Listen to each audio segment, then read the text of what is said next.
मायावती ने राहुल गांधी के आरक्षण वाले बयान पर हमलावर होते हुए कहा कि कांग्रेस ने ना तो ओबीसी आरक्षण लागू किया, ना ही एसटी/एससी आरक्षण को सही से लागू किया। अमेरिका में आरक्षण के मुद्दे पर कांग्रेस नेता राहुल गांधी की ओर से दिए गए बयान के बाद से बहुजन समाज पार्टी की बसपा सुप्रीमो मायावती लगातार हमलावर हैं। मायावती का कहना है कि कांग्रेस सत्ता में नहीं होती तो अपेक्षित एसटी/एससी ओबीसी के वोटों की खातिर हितैषी बन जाती है, सत्ता में रहते हुए इनके खिलाफ काम करती है।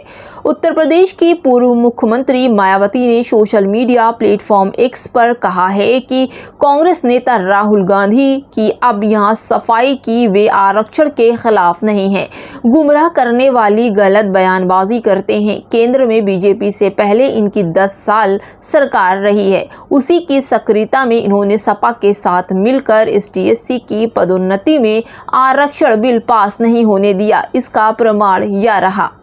उन्होंने कहा कि इसके द्वारा देश में आरक्षण की सीमा को 50% में बढ़ाने की बात की छलावा है, क्योंकि उन्होंने कहा कि इसके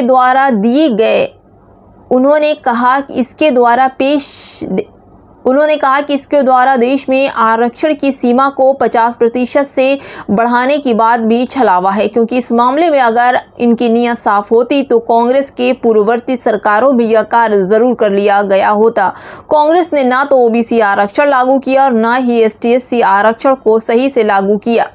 कांग्रेस सत्ता में नहीं होती तो बड़ी बड़ी बातें करती है। इसके अलावा मायावती ने कहा कि इससे स्पष्ट है कि जब कांग्रेस सत्ता में नहीं होती तो वह इन अपेक्षित एसटी/एससी ओबीसी वर्गों के वोटों में स्वार्थ की खातिर इनके हित व कल्याण की बड़ी बड़ी बातें करती है, लेकिन जब सत्ता में रहती है तो इनके हित के विरुद्ध लगातार कार्य करती है। ये लोग इसके लिए इस षड्यंत्र से सजग रहें।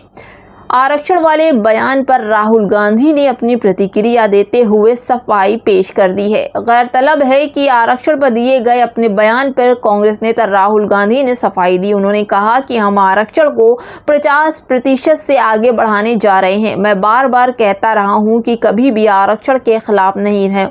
कल किसी भी तरह से मेरे बयान को गलत तरीके से पेश किया गया। मैं आरक्षण के खिलाफ नहीं हूं, लेकिन मैं यह स्पष्ट कर दूं कि मैं आरक्षण के खिलाफ हरगिज नहीं हूं।